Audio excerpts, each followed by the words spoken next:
Hola a todos, todas y todes. Bienvenidos a el podcast Fuera de Archivo del Departamento de Historia de la Universidad de Puerto Rico, recinto de Río Piedra, conjuntamente con la Asociación de Estudiantes Historiadores y Humanidades Puerto Rico. Yo soy el estudiante Enrique José Lavoy Vázquez del Departamento de Historia de la Universidad de Puerto Rico, recinto de Río Piedra.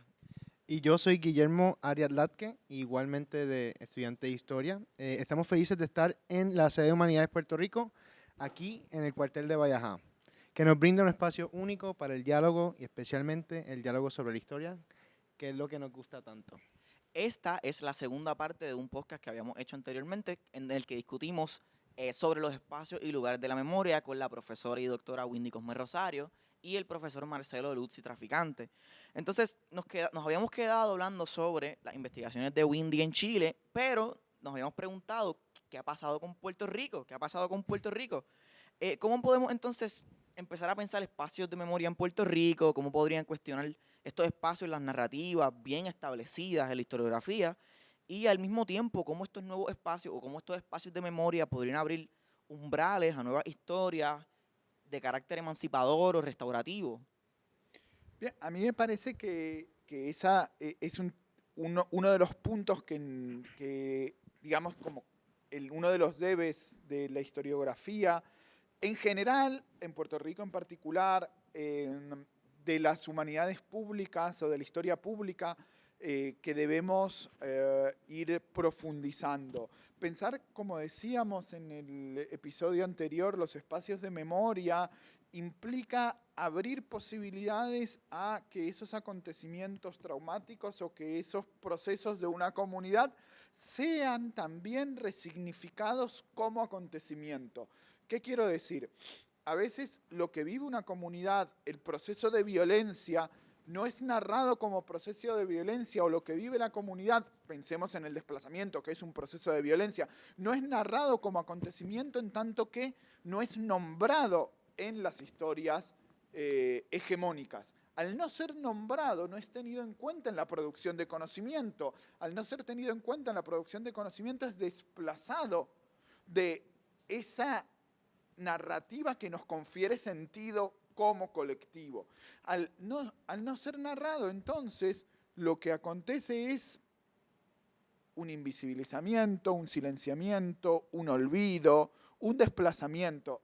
No es lo mismo todas estas categorías, pero nos pueden servir como ayuda. Entonces, empezar a nombrarlo o empezar a escuchar una comunidad que nombre su desplazamiento, pienso Cangrejos, pienso Loíza, pienso Puerta de Tierra aquí en el Viejo San Juan, nos permite empezar a articular ese desplazamiento como acontecimiento central, nodal, si queremos concepto estructural, como aquello que data de sentido a una experiencia que entonces entra en nuestro presente y pretende conferir sentido con el sentido del pasado al presente. Y eso, el espacio de memoria, permite abrir ese umbral restaurador. ¿Por qué? Porque si yo transito Río Piedras, por poner otro caso, y voy al sitio de memoria que hay sobre la masacre de Río Piedras, que dependiendo el mes del año en el que uno va, está llena de maleza o está recortado, y eso ya nos marca la visibilidad que le queremos dar a los sitios de memoria. Eso nos va a permitir entonces entender que mi propio recorrido, mi propio caminar, mi propio cuerpo transitando, mi propio cuerpo territorio va a ser el que va a ocupar ese espacio, va a ser el que va a habitar, va a ser el que va a estar presente en el espacio y va a resignificar con aquellos que han puesto, en este caso, el memorial, como otra categoría, el espacio. Entonces, tendríamos en Puerto Rico la posibilidad de empezar a pensar, solo pensando las violencias estatales, una multiplicidad enorme de espacios de violencia. Para mí sería muy significativo pensar la propia isla archipiélago de Vieques como espacio de memoria. de esa violencia. Fíjate, Marcelo, tengo un ejemplo concreto y también algo bien importante, ¿verdad? En estos ejemplos de desplazamiento, en el podcast anterior habíamos hablado de esos emprendedores de la memoria y es entender que esas comunidades que fueron desplazadas son quienes deben llevar la voz cantante de esas narraciones. Y hace unos años estuve trabajando un proyecto desde mi faceta de gestora cultural en espacios comunitarios en la comunidad de Tocones, que sabemos que la comunidad de Tocones en Loíza fue donde se llevó el vil asesinato de Adolfina Villanueva. Al final de la comunidad, en la estrecha salida al mar que le queda a la comunidad, al lado de esos dos complejos en donde no vive nadie de Loíza, había sembrado un árbol y habían unos paneles, ¿verdad?, que se fueron deteriorando y fue un ejercicio que había hecho la comunidad. Tiempo después de ello, yo llego a la comunidad con el colectivo Moriviví para desarrollar un mural. Algo pues, bien importante en Loíza, el liderato comunitario es muy religioso, así que literal tuvimos que ir a pedir permiso en la iglesia de la comunidad para hacer el mural y se dio un diálogo bien interesante porque con quienes estábamos de esa congregación entendían que un mural en honor a Adolfina era representar un acto violento en esa pared y no entendieron la propuesta que estábamos llevando. Pero fue gracias a dos señoras de la comunidad que no le hicieron caso al pastor y intentaron buscar otra pared y una familia que nos diera el permiso, que empezó un proceso donde familias de la comunidad trabajaron un diseño participativo y donde las mujeres de la comunidad se nombraron a sí mismas Adolfinas y herederas de Adolfinas. Y ese mural que aún está, y les invito a que lo vean, hoy tiene los rostros de mujeres de la comunidad trenzando saberes y esas trenzas de estas niñas a las que le están trenzando el cabello tienen los nombres de mujeres de la comunidad y mujeres que ellas también identifican como Adolfina. Ese memorial Adolfina se ha convertido en lo que ellas quieren que sea esa memoria de Adolfina en el presente. Volvíamos otra vez a cómo se atraviesa y cómo podemos volver a narrar. Pues esa participación de quienes son víctimas directas de ese acto violento que fue el desplazamiento es vital para que tengan un verdadero significado esos memoriales y esos sitios de memoria que queremos nombrar. O sea, que nosotros como historiadores, y yo sé que a ti también te interesa el tema y hay unos espacios que ya has identificado, también tenemos que ir entendiendo cuáles son esas formas de narración que proponen las comunidades sobre ese pasado. Así que nada, quería como que ilustrar, ¿verdad?, con un ejemplo específico, ya que Marcelo trajo el tema del desplazamiento, pero asimismo deberíamos ver toda esa violencia sistemática, cuáles son las ramificaciones que tienen en Puerto Rico desde nuestro contexto colonial. Y entonces ahí tenemos más espacio para identificar esos lugares de memoria, como bien Marcelo mencionó, la isla de Vieques. Sí, pero incluso que tú lo has trabajado en pensar en el Cerro Maravillas, pensar en las carpetas. Y aquí habría un ejercicio interesante. ¿Dónde ubicamos espacialmente las carpetas? Es decir, ha habido un proyecto en MAGAC de un archivo digital sobre las carpetas presentado hace unos días. Se llaman pero ¿dónde ubicamos o dónde ubicaríamos un espacio de memoria sobre las carpetas? Sería interesante pensarlo. Donde se ubicaba el almacén de carpetas, donde está el poder de Estados Unidos en el Capitolio como connivencia. Es decir, habría incluso esos ejercicios también interpretativos, podríamos decir, en tanto que cómo se ancla físicamente ese espacio.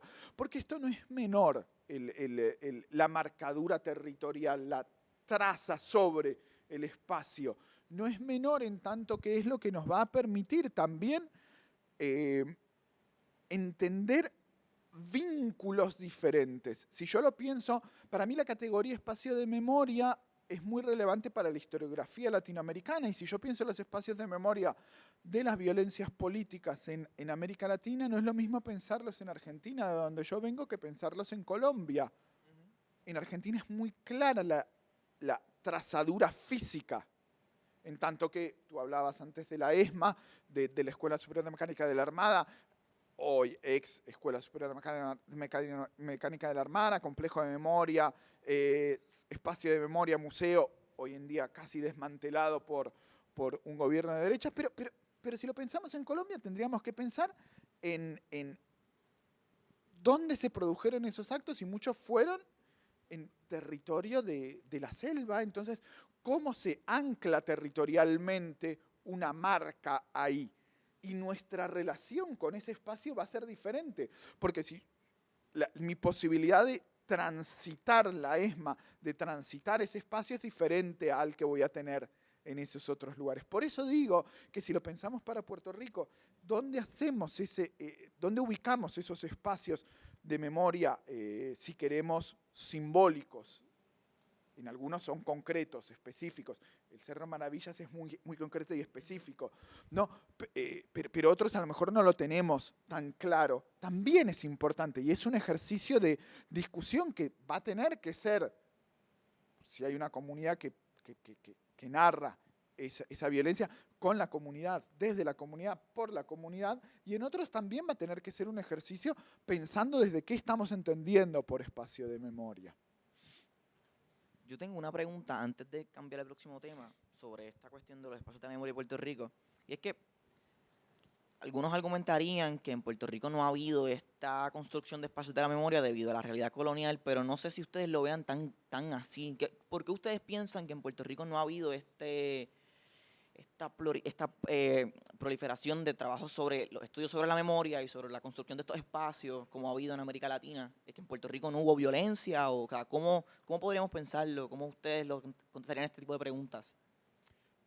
Para mí hay un concepto fundamental que traía Windy, que es el de emprendedores de la memoria.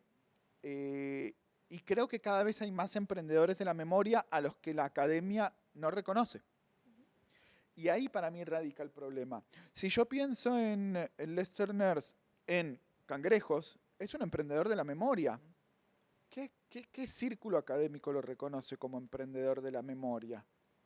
Es decir, ha hecho un trabajo impresionante de narrar la historia de Cangrejos, de su familia, de él y de la comunidad,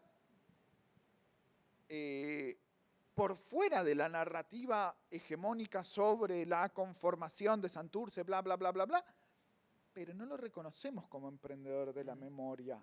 Desde quienes nombramos emprendedores de la memoria, en ese sentido, no que tengamos la capacidad de titular a alguien como tal, pero es una categoría que no ha estado en circulación en el ecosistema de políticas de la memoria de Puerto Rico.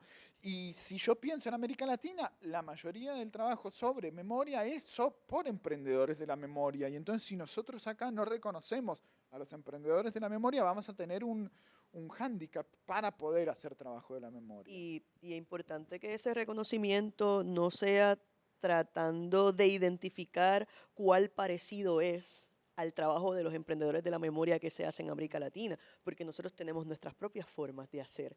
Y Lester tiene una educación académica que no es en historia, pero piénsate tú en los líderes, las lideresas comunitarias que ya han entendido que precisamente para que los miembros de sus comunidades entiendan el valor y el por qué se tiene que defender sus espacios del desplazamiento, tienen que reconocer su pasado, tienen que entender su pasado y se han volcado en conformar archivos que parten de los documentos personales, las fotografías, los recortes de periódicos que las mismas personas en las comunidades han ido recabando. Y hay un trabajo de narración que están haciéndose desde las comunidades. Así que más que nada es que no lo midamos de cuál es el equivalente, que no lo hay ni lo habrá, o sea, de las Madres de la Plaza de Mayo en Puerto Rico, o cuál es el equivalente a un museo de la memoria y los derechos humanos en Puerto Rico, pero sí hay unas intenciones de que existan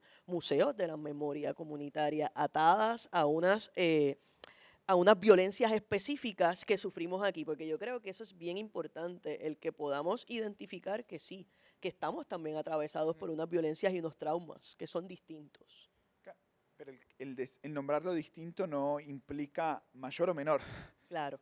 No implica negar que hay una violencia. Entonces, tu premisa, o no tuya, la de la pregunta que era la de no hay violencia o no hay memoria porque no hay violencia en tanto que hay una situación colonial que impide o que merma al margen de la violencia colonial. No, me parece que justamente la situación colonial es la que hace que la memoria sea la violencia sea muy específica y también tremendamente cotidiana.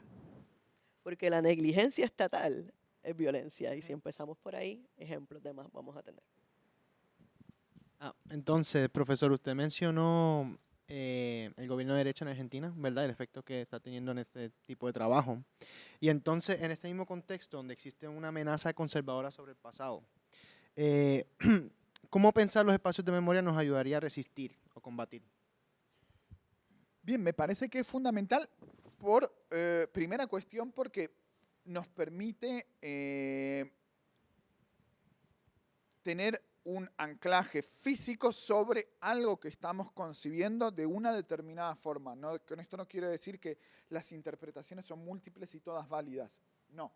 Lo que estoy diciendo es que aquella negación sobre la violencia, aquella negación sobre un pasado, el que sea de cada contexto, si yo pienso Argentina, evidentemente pienso en el contexto de década de los 70 y la dictadura cívico-militar, el proceso de negación actual, no negación de lo que pasó, sino de resignificación de lo que pasó, que implica una negación de la violencia, en tanto que la violencia es una violencia redentora, es la que, a la que el espacio de memoria, si pensamos en el ejemplo que ponía antes, la Escuela de Mecánica de la Armada, nos dice, no, aquí no hubo violencia redentora, aquí lo que hubo es violencia genocida, violencia de exterminio, si no queremos usar genocidio, violencia de exterminio. A mí me parece que es violencia genocida, pero en cualquier caso, violencia de exterminio.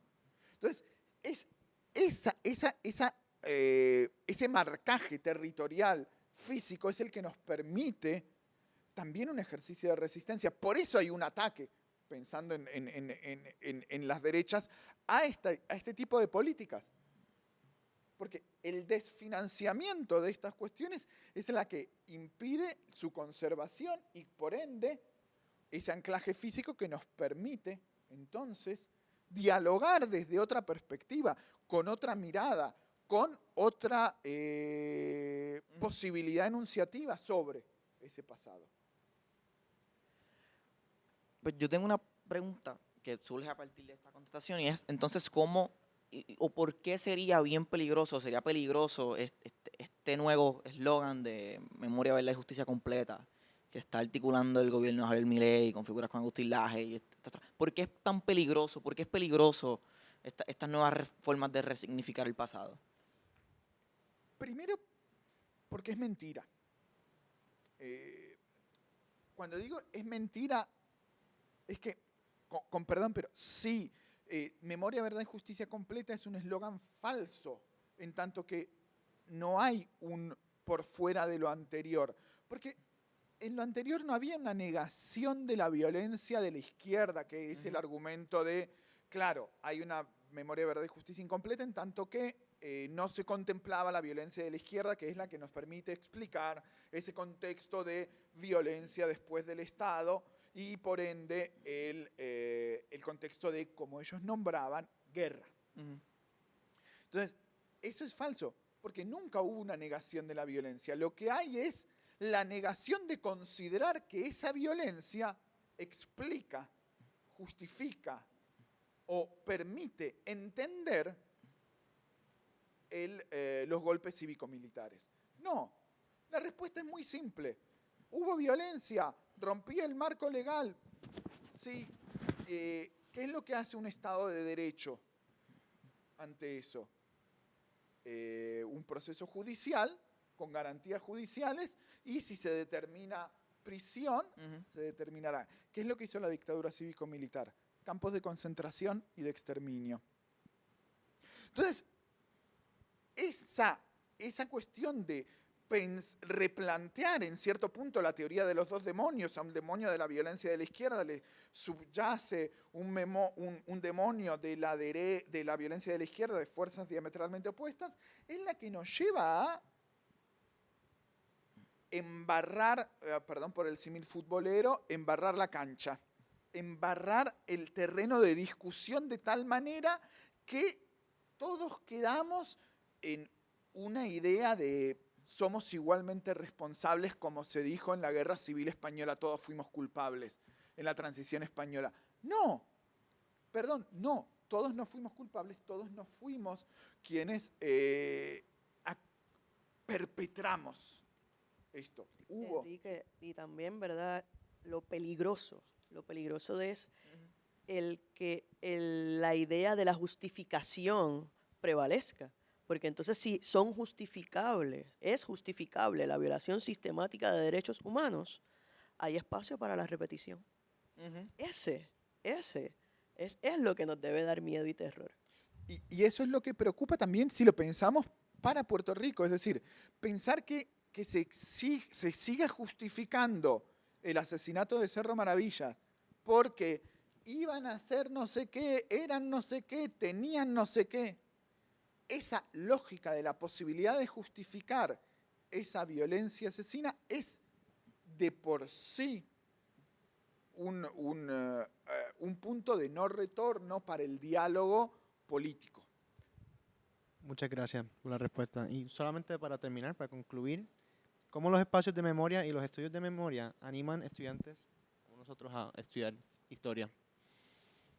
Bueno, yo creo que queda ejemplificado en las 2 ediciones de podcast que hemos tenido, porque no se han agotado, ¿verdad?, las preguntas, ni se han agotado las respuestas. Pero más que nada, ¿verdad?, yo entiendo a quienes están ahí afuera, que están interesados en estudiar historia, que ya es tiempo, ¿verdad?, que comprendan que no se limita al archivo tradicional y al texto y al libro, sino que nuestro trabajo como historiadores, y si lo enmarcamos dentro de los estudios de la memoria y los espacios de la memoria, es un ejercicio de responsabilidad pública, es un ejercicio se aporta a los cambios de narrativa. Además, podemos trabajar desde distintas áreas. O sea, no solamente es la escritura, podemos trabajar desde lo audiovisual, podemos trabajar desde la creación de fotografías, podemos trabajar con artistas. Para mí hay una puerta a la interdisciplinariedad, que es lo que hace aún más atractivo para quienes están interesados en estudiar historia, entiendan, ¿verdad?, que hay múltiples posibilidades, ¿verdad?, múltiples fuentes, pero también múltiples soportes para narrar esa historia. Para mí, muy breve, lo prometo, es que la historia está viva. Creo que el campo de los estudios de la memoria y la historia reciente, que es un poco lo que hemos transitado aquí, es que nos muestra que la historia está viva y que es la historia también de aquello que nos está interpelando cotidianamente. Y eso que nos está interpelando cotidianamente amerita ser narrado, amerita ser historizado, amerita ser temporalizado. Y eso es algo que entre todos tenemos que hacer, y eso es algo que nos invita, entonces, me parece a mí, a seguir pensando en la historia como algo que es fundamental en nuestra vida. Pues queremos darle las gracias a nuestras invitadas por acompañarnos en el día de hoy. Este es el segundo capítulo que grabamos con ellas. Entonces no dejen de buscarnos en redes sociales y seguir el podcast Fuera de Archivo y en nuestros canales de YouTube y de Spotify. No dejen tampoco de seguirnos en todas las redes sociales. Nosotros hemos sido y nosotros somos y seremos y seguiremos siendo el podcast Fuera de Archivo del Departamento de Historia de la Universidad de Puerto Rico, recinto de Río Piedras, conjuntamente con la Asociación de Estudiantes Historiadores y de la mano de Humanidades Puerto Rico. Muchas gracias por acompañarnos.